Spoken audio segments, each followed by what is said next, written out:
Hello everyone and welcome to another episode of Golden Age Superman reviews and commentary. Today I will be covering the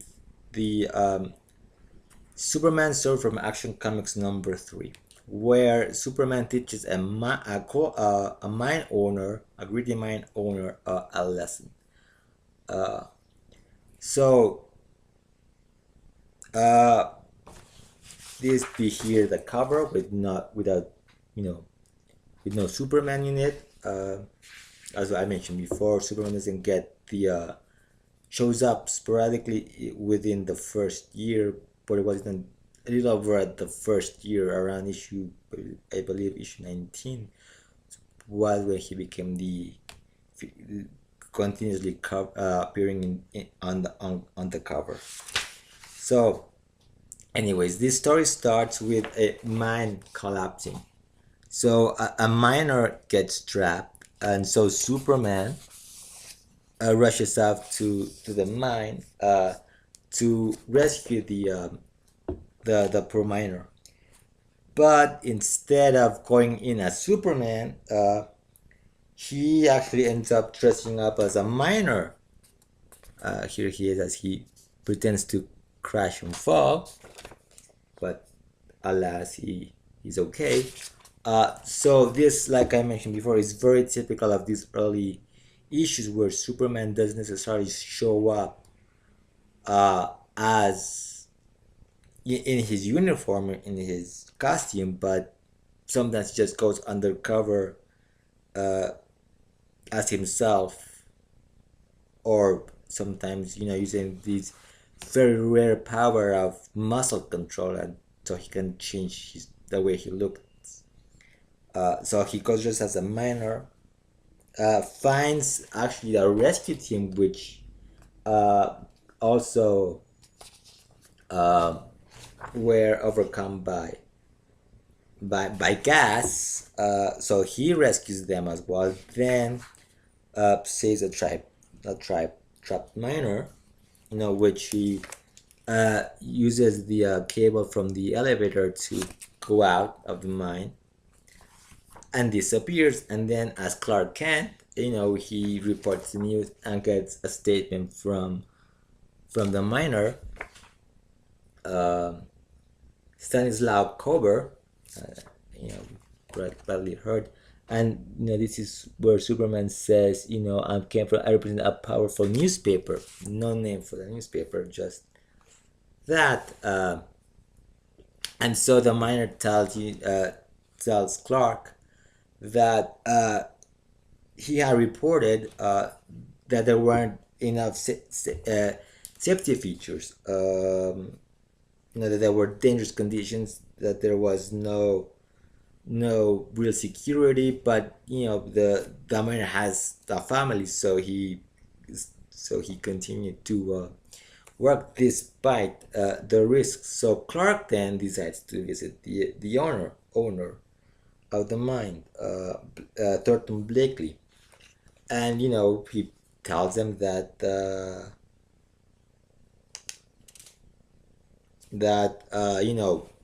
did you know about these bad conditions, and what are you gonna do about the poor miner that got crippled? He says, well, and Blakely just says, it's his fault, and he sought carelessness for what happened. But he says, we'll give him some money, $50 for a retirement bonus. Clark again, saying, is that enough? What are you gonna do about the safety conditions, which are very bad? And of course, he says, the owner says, no, there's no. Tells them, there's no bad safety hazards. He basically says there are no safety hazards in my mind, but if there were, what of it? I'm a businessman, not a humanitarian. And so, he shows Clark out, and that night Clark again shows up as a miner, pays a visit to Blakely's estate, where he's actually having a party, gathering with rich people. When the security guard grabs Clark, and this guy is really bloodthirsty because he really wants to you know teach these minor a lesson, uh, and so you know Superman just basically making things as go along, saying, look at all these, seeing how the other have lived. Then Beckley suggests that they should spend the rest of the party in the mine, and that's when Superman enacts his plan. He creates an accident inside the mine. He's sort of breaking here the support beams, trapping Blakely and the party goers. They are getting very panicky. Clark, Superman has the mind about, tells them that they should start really working and digging. We actually, before that, he even suggests, that they should use the safety measures, but they don't work. So they're all panicked. They decided to, Superman tells them, you should really start, digging yourselves out of it, getting these big successes, and of course by then, news spreads, so there's a rescue team also showing up, and finally, with such panic, Blakely decides that yeah, maybe he shouldn't have been cheap with safety precautions because now it's his life on the line, and basically says he actually even gets some sympathy for the miners, which he didn't know really what was going on inside his mind until he went through it. And of course, after hearing that, and everybody, every able-bodied man is exhausted, Superman starts with the rescuing, uh, and saves them, and a few days later, Clark shows up again, asking Blakely for a statement, and he says that he will make his mind the safest one. And of course, Clark is congratulating, but is thinking that if we sort of if it is impermanent, he'll probably show up again and teach him and help see him again as Superman. So again, like the previous story from action number 2, this one also has a big businessman put in a situation where a reality is shown. In the previous issue, the previous story in action number 2, it was about a man building weapons, munitions for war, and they really care about the soldiers and the people who were in the middle of the war, because he saw them as men being cheap and munitions costing a lot of money to produce. And it wasn't until Superman makes him go into the war zone that he learns his lesson and realizes that what he's doing is a terrible thing. In this story, it's the same thing. A greedy businessman cares more about profit than safety, and the only way he could make more profit is by being cheap on the security measures, and again, not really caring about the miners themselves, who are the ones that basically bring out the coal for his business. And it wasn't until he was again made to go into the mine and see the actual conditions, and Superman creating the scenario for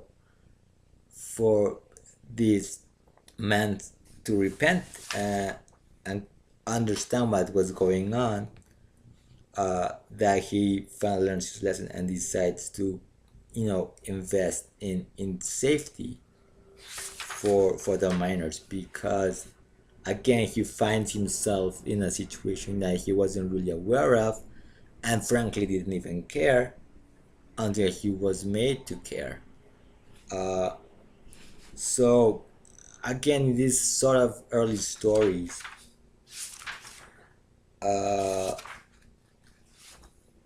most of these early stories really rely on sometimes Superman,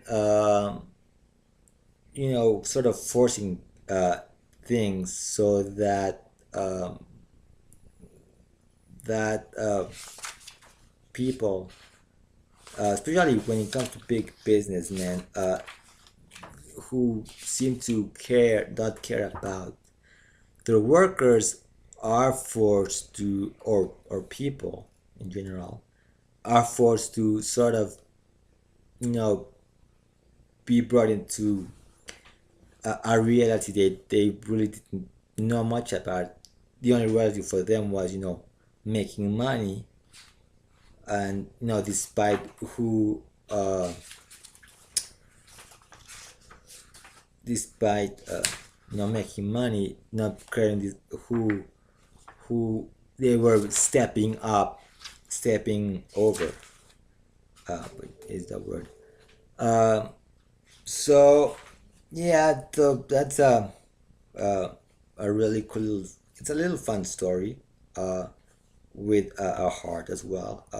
A lesson to, you know to businessmen who basically, like I said, they step over people, as long as they make money, and then being brought to the light. Another thing I want to comment though is, this is this little ad here for the Superman fan club, the Superman of America, which I believe did last all the way to like the 60s.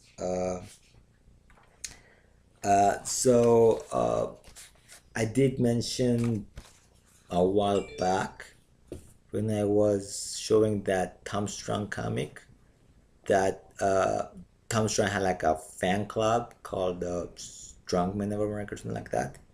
Well, it's based on the Superman of America fan club, which in more recent years, and I'm not talking like, but in the 90s, there was a couple of series called Superman of America. Again, a nice little way to use the original fan club's name, Superman fan club's name. So yeah, that's it for this episode. Next episode of the Golden Age Superman will be having talking about, again, another fun little story. Again, dealing with corruption, if you will, certain type of corruption. So that should be going up next month. This, of course, is pre-recorded. I recorded along with the retro review episode, which should be up by the time this episode goes up. So again, thanks for watching. If you haven't seen the previous episode of this series, please do so. And check out the other great, if you haven't seen all the other great content I put up, which I'm putting up quite a bit now. This was supposed to be like every once in a while, but I've enjoyed doing this video, this series, and the retro reviews, that I'm just putting them up and recording them a lot more often than I originally planned. But because I enjoy talking about about comics in general. And yeah, so until next time, keep smiling.